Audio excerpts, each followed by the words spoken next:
नमस्कार, the red mic में आपका स्वागत है। मैं हूं सौरभ शुक्ला और इस वक्त हम एक बहुत गंभीर मसले पर बात करने के लिए हाजिर हुए हैं। 22 दिसंबर को जम्मू के पुंछ इलाके में फौज के ऊपर हमला किया जाता है, गाड़ी पर हमला किया जाता है, जिसमें आर्मी के 4 जवान शहीद हो जाते हैं। उसके बाद आर्मी जिन आतंकवादियों ने यह हमला किया है उनके बारे में जानने के लिए, उनको गिरफ्तार कर उन पर कार्रवाई करने के लिए एक जांच शुरू करती है, उनकी खोजबीन शुरू करती है। उसी कड़ी में सेना उस इलाके जिसका नाम टोपी पीर बफल्यास है, वहां के लगभग 14 लोकल लड़कों को पूछताछ के लिए बुलाती है। आर्मी पर आरोप लगता है कि जिन 14 लड़कों को उन्होंने पूछताछ के लिए बुलाया उन्हें बेरहमी से पीटा गया। पिटाई इतनी ज्यादा भयानक थी कि उस पिटाई से 3 लड़कों की मौत हो जाती है। बाकी लड़के अस्पताल में भर्ती होते हैं। आरोप यह भी लग रहे हैं कि उस पिटाई का, उस यातना का एक वीडियो भी वायरल है जिसमें लाठी डंडों से पीटा जा रहा है और घायल लड़कों के जिस्म में जो जख्म हैं उन पर नमक और मिर्च भी रगड़ी जा रही है। इस पूरी घटना के संज्ञान में आने के बाद, वीडियो वायरल होने के बाद, आर्मी के शीर्ष अधिकारियों ने कार्रवाई की है। उस इलाके के लेफ्टिनेंट कर्नल को, जो वहां के ऑफिसर इंचार्ज थे, उनको वहां से हटा दिया गया है और कोर्ट ऑफ इंक्वायरी ऑर्डर की गई है इन 3 लड़कों की हत्या के मामले में और यातना देने के मामले में। आर्मी के प्रमुख भी वहां पर पहुंचे। उसके बाद रक्षा मंत्री राजनाथ सिंह पहुंचे, जम्मू कश्मीर के लेफ्टिनेंट गवर्नर मनोज सिन्हा पहुंचे और मामले को शांत कराने की कोशिश की गई। इस पूरे मामले को शांत कराने में वहां के लोकल ट्राइबल नेताओं ने एक बड़ी भूमिका निभाई। क्या हुआ था ऐसा वहां पर? हमारे साथ उस इलाके के ट्राइबल नेता, उस सूबे के एक सरपंच अली चौधरी हैं, जो लगातार जिनके लड़कों की मौत हुई, जिन परिवारों के लड़कों की मौत हुई है, उनसे मिलते रहे। कैसे लॉ एंड ऑर्डर बनाया जाए उसके लिए इन्होंने जिम्मेदारी भी ली। जो पुलिस के शीर्ष अधिकारी हैं उनसे बात की ताकि लॉ एंड ऑर्डर खराब ना हो। अली हमारे साथ मौजूद है, अली से बात करते हैं कि हुआ क्या था और अभी हालात क्या हैं। अली, पूरी बात बताइए, क्या हुआ था? बहुत शुक्रिया हमसे बात करने के लिए। ये 22 तारीख की घटना है जब आर्मी की एक गाड़ी पे आतंकवादी हमला हुआ है जिसमें आर्मी के 4 जवान शहीद हुए हैं। हम इस घटना की मजम्मत भी करते हैं और उसके बाद वहाँ जो आर्मी है, टोपी पीर में एक आर्मी की पोस्ट है जो वहाँ आर्मी के मेजर बैठते हैं, उसके साथ ही लगता हुआ एक गांव है टोपी पीर। उसमें आर्मी जाती है सुबह 9 बजे के करीब और वहाँ से कम 15 से 17 लोगों को उठा के लाती है। उसमें से 2-3 को छोड़ दिया जाता है और बाकी जो 13 या 14 लोग थे उनको बुरी तरीके से टॉर्चर किया जाता है। उनकी फैमिली की जो लेडीज़ हैं, उनकी माँ, बहन, जो उनकी चाची, ताई, वो उस आर्मी की कैंप में आती हैं, उनके सामने उनके कपड़े उतारे जाते हैं और उनके सामने उनको टॉर्चर किया जाता है। तो ये इतनी बड़ी एक उस इलाके में इतनी बड़ी घटना हुई है और इतना बड़ा एक अदारा है आर्मी का और पुलिस का, उस पर अगर एक ऐसा दब्बा लगे तो ये मैं समझता हूँ कि पूरे देश के लिए एक शर्मिंदगी की बात है और उसके ख़िलाफ़ एक ऐसी एग्जाम्पल सेट होनी चाहिए कि इतनी बड़ी कम्युनिटी है, 50 to 60% पॉपुलेशन जो है वो ट्राइबल कम्युनिटी की वहाँ है। राजौरी और पुंछ की मैं बात कर रहा हूँ। और सौरभ भाई, इसमें ये 1-1.5 साल में हमारी बदकिस्मती से हमारे आर्मी के 30 प्लस जवान शहीद हो चुके हैं। इससे पहले बाटा तूड़िया मेंढर में 7 दिन इनकाउंटर चला, उसमें हमारे कुछ जवान शहीद हो गए। उसके बाद कालाकोट में इनकाउंटर हुआ, उसमें हमारे पैरा कमांडो शहीद हो गए, उसके बाद कोटरंका में एक इनकाउंटर हुआ उसमें। और ये जो रीजन है, आपको ये एक चीज़ समझनी पड़ेगी कि इस रीजन में 2002 के पहले जो मिलिटेंसी यहाँ फैली थी या जन्म लिया था, तो उसको वहाँ धड़ दबोचा था और मिलिटेंसी बिल्कुल इस रीजन में ख़त्म कर दी गई थी। अब दोबारा से इस रीजन में अगर मिलिटेंसी पीक ले रही है या जन्म ले रही है, तो उसके पीछे वजह क्या है? एक तो हमारी जो गवर्नमेंट है वो इस मसले में फ़ेल हो गई है कि आखिर इसके पीछे वजह क्या है। और दूसरी बात ये है कि ये जो रीजन था राजौरी पुंछ, ये बहुत ही एक शांति और तरक्की कर रहा इलाका था, क्योंकि इसका 150 किलोमीटर बॉर्डर जो पाकिस्तान के साथ लगता हुआ बॉर्डर है। और ये जो ट्राइबल कम्युनिटी है पूरे, आप ये नौशहरा से लेके पुंछ तक चले जाओगे, मीरा साहब जो एक दरगाह है बहुत फेमस, वहाँ तक चले जाओगे तो पूरा इस बॉर्डर पे गुजर जो ये ट्राइबल कम्युनिटी है वो रहती है। और इसने ट्राइबल कम्युनिटी ने हमेशा देश के साथ दिया है और देश के लिए अपनी जान कुर्बान की है बिना किसी लालच के। और जितने भी अपर रीचेज, और एक चीज़ गवर्नमेंट को और समझनी होगी, जितने भी अपर रीचेज हैं वो सारी ट्राइबल कम्युनिटी के पास हैं, ढोके हैं, गांव है, और जितने भी गुजर हैं वो पहाड़ों पे बसे हुए हैं। तो मिलिटेंसी की कमर तोड़ने में इस कम्युनिटी का बहुत बड़ा एक मेजर रोल था। जो लड़के मरे और इनको ये यातनाएं दी गई हैं, वो किस कम्युनिटी के हैं? वो सारे गुजर कम्युनिटी के हैं। जो मरे हैं वो भी गुजर कम्युनिटी के हैं, और जो आज हॉस्पिटल में हैं, जो क्रिटिकल वहाँ इंजर्ड हॉस्पिटल में पड़े हुए हैं, जिनसे हमारे डिफेंस मिनिस्टर साहब मिले हैं, वो भी गुजर हैं। जितने भी लोग उठाए गए थे सारे गुजर कम्युनिटी के लोग हैं। ये तीनों लड़के जो मरे हैं ये कौन लड़के हैं? ये टोपी पीर के रहने वाले हैं। एक का नाम सफ़ीर हुसैन है, एक का नाम शबीर अहमद है। और सफ़ीर हुसैन जो है, मैं आपको एक बात और बताऊं, इनके भाई जो हैं वो बीएसएफ में कांस्टेबल हैं, जिन 32 साल से बीएसएफ में हैं। मतलब जिनको यातना देके जिनकी मौत हुई, उनका भाई खुद बीएसएफ में तैनात बीएसएफ में है और राजस्थान की गंगानगर में उनकी पोस्टिंग है। वो खुद और ये जो एक लड़का है ये आर्मी के साथ पोर्टर है, 2 साल से आर्मी के साथ पोर्टर था। ये आर्मी का सामान लेने वाले, जो पोर्टर, आर्मी की मदद करने वाले, आर्मी की मदद करने वाले, ये वो लोग थे जिनको उठाया है। बदकिस्मत, और ये इतनी बड़ी बदकिस्मती है कि ये बिल्कुल आर्मी के साथ फ्रेंडली रिलेशन थे इनके वहाँ। आर्मी के साथ आना जाना, आर्मी का सामान रोड से ऊपर कैंप तक पहुँचाना, और उन्हीं लोगों को उठा के मारा गया, टार्चर किया। तो बहुत बड़ी बदकिस्मती है। तो इसके खिलाफ एक एग्जाम्पल सेट होनी चाहिए। जो घायल हुए हैं उन्होंने क्या आप बीती बताई? आप उनके परिवार वालों से मिले, आप वहाँ गए, आप वहाँ मौजूद थे जब जब रक्षा मंत्री आए, उससे पहले गए, उनके परिवार से मिले हो कि आप वहाँ के नेता हैं? क्या भावनाएं थी उनके परिवारों की?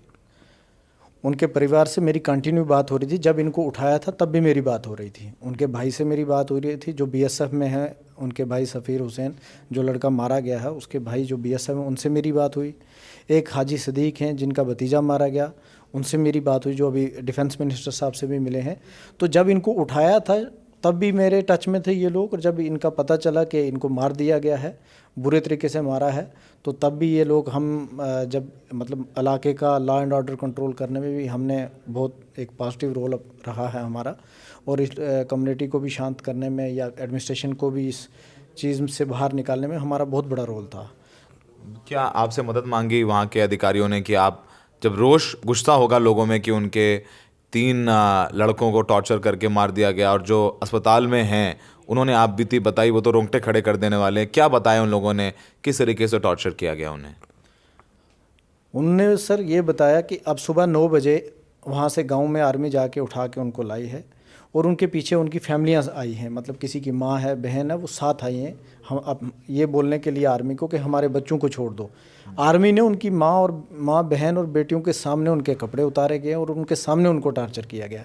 ये वहाँ की लेडीज़ खुद, हमारे से भी बात हुई है, और उनने मीडिया में भी, लोकल जो मीडिया है उसमें भी बताया है, जो वहाँ का लोकल कुछ चैनल्स हैं उसमें भी बताया है, उनके सामने टार्चर किया गया, उनके सामने मारा गया है।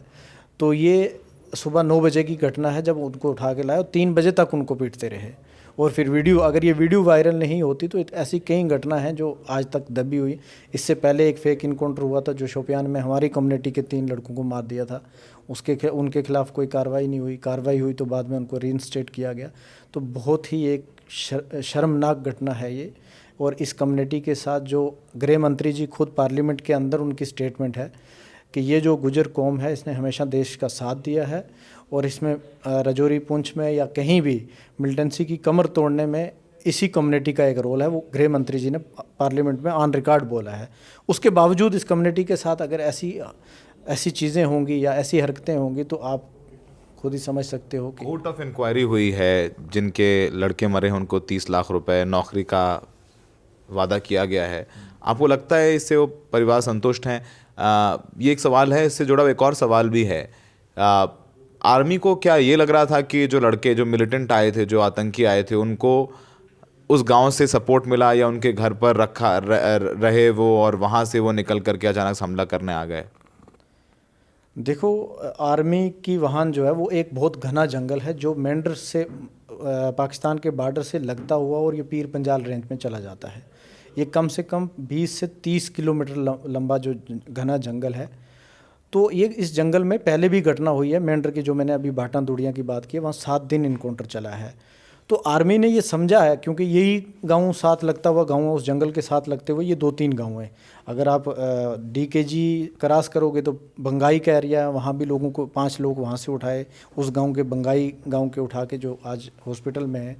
और टोपी पीर के जो लोग हैं ये दोनों साथ लगते हुए गाँव हैं।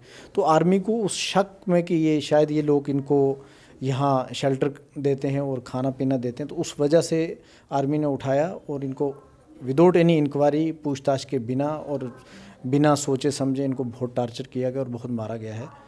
तो ये एक बहुत दर्दनाक घटना है जो आज भी लोगों में बहुत बड़ा इसका वहाँ रोष है। आज 1 हफ्ते से वहाँ इंटरनेट बंद है, ज़िंदगी जो है बहुत वहाँ एक डर का माहौल आर्मी ने पैदा किया है। तो बहुत शर्मनाक घटना हुई है। गृह मंत्री वहाँ लगातार अधिकारियों के टच में है। रक्षा मंत्री राजनाथ सिंह वहाँ पहुँचे। उनके जाने से जिस तरीके से जो घायल लड़के हैं वहाँ पर उनके परिवार से मिले हैं, उसके बाद कुछ हालात बदले हैं? हालात तो बदले हैं, बट ये एक सहारा है। आप 30-30 लाख रुपए जो दिया है और एक जॉब का जो कीमती जाने चलेगी वो वापस तो आ नहीं सकती हैं। एक परिवार को एक सहारा दिया है।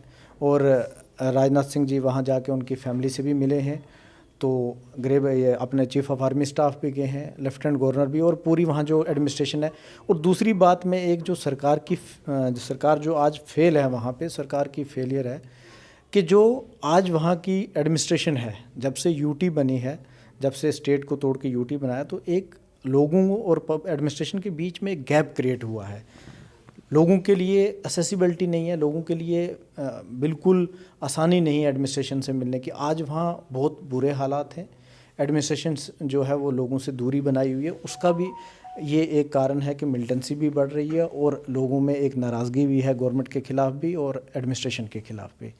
आपसे किस तरीके की मदद मांगी जब ये पूरा मामला हुआ? और आप चूँकि वहाँ के ट्राइबल नेता हैं, इलाके के सरपंच हैं, आपकी कॉन्स्टिट्यूएंसी भी है, किस तरीके से आपके पास किसका फ़ोन आया, किस तरीके से आपकी मदद मांगी और आपने क्या किया? मेरे साथ कुछ एडमिनिस्ट्रेशन के अधिकारी थे जिन्होंने बात की कि ये मामला जो है इसमें बात करो। अब जो हो गया है वो तो हो गया है, जो हुआ है ये बहुत एक दुर्भाग्यपूर्ण घटना है।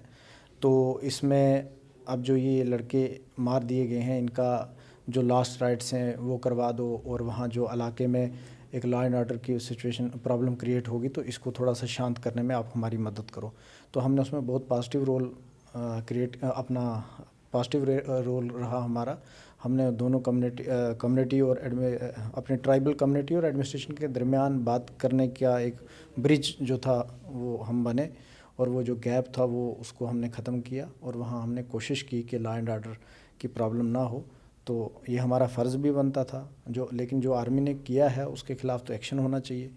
वहाँ आर्मी और पुलिस का एक बहुत बड़ा अदारा है। जम्मू और कश्मीर में एक आपको पता है डिस्टर्ब स्टेट है, बहुत सेंसिटिव स्टेट है। तो ऐसी स्टेट में आर्मी और जितनी भी बेल्ट फोर्सेस है वो अगर पब्लिक फ्रेंडली चलेंगी, लोगों से मिल के चलेंगी, वो उसी में कामयाबी उनकी भी है और लोग भी उससे खुश रहेंगे, लोग भी देश के साथ एक हमदर्दी रखेंगे। तो अगर ऐसी घटना करेंगे तो जाहिर सी बात है लोग दूरी बनाएंगे और ऐसी घटनाएं फिर होंगी और मिलिटेंसी उसमें दोबारा बढ़ेगी। मैंने कुछ इंडियन एक्सप्रेस में, हिंदू में ये आर्टिकल्स पढ़े कि किस तरीके से यातना की गई थी। उन लोगों ने क्या बीती बताई? जो लड़के घायल हैं, किस तरीके की चोटें हैं उनको बहुत शदीद तरीके से मारा गया है। खासकर ये जो इनकी तो वीडियो वायरल हुई है, इनके ज़ख्मों पे नमक छिड़का गया और चिल्ली पाउडर इनके ज़ख्मों पे लगाया गया है। और जो अभी हॉस्पिटल में है वो कहते हैं कि हमें ठंडे पानी में खड़ा करके रखा, फिर करंट दिए गए हैं, फिर हमें नंगा करके पीटा गया है फैमिलीज़ के सामने। तो बहुत बुरे तरीके से उनको टॉर्चर किया गया है। उसके बाद वीडियो भी बनाई है और वीडियो वायरल भी की है। तो इस मैं तो ये कहता हूँ कि पूरे वहाँ जम्मू कश्मीर में आज और ख़ासकर रजौरी पुंछ में बहुत बड़ा लोगों के अंदर एक डर है और डर का माहौल पैदा किया है। तो इसके ख़िलाफ़ एक सख्त से सख्त कार्रवाई हो ताकि एक एग्जाम्पल सेट हो कि जो भी गलत करेगा, चाहे वो कोई भी किसी भी अदारे से हो, तो उसके खिलाफ़ कार्रवाई की जाएगी। इस पूरे मामले में कोर्ट ऑफ इंक्वायरी है, पुलिस ने भी एफआईआर दर्ज की है। चाहे वो चीफ ऑफ स्टाफ हों, चाहे वो सेना के प्रमुख हों या रक्षा मंत्री राजनाथ सिंह हो, सबका यही कहना है कि इस मामले में न्याय किया जाएगा। लेकिन जो हुआ है वो काफ़ी दुर्भाग्यपूर्ण है। आतंकियों ने जवानों पर हमला किया, जवान शहीद हुए से तो दुखद कुछ नहीं हो सकता, लेकिन उसके बदले आम नागरिकों को टॉर्चर करना या यातनाएं देना वो भी ठीक नहीं है। फ़िलहाल अब जांच की जो रिपोर्ट है उसके आने का इंतज़ार करते और उम्मीद है कि इंसाफ होगा और पूरे जम्मू कश्मीर रीजन में शांति स्थापित हो, विकास हो, ना कि खून बहे। सहयोगी शाहीन अस्कर के साथ द रेड माइक के लिए सौरभ शुक्ला।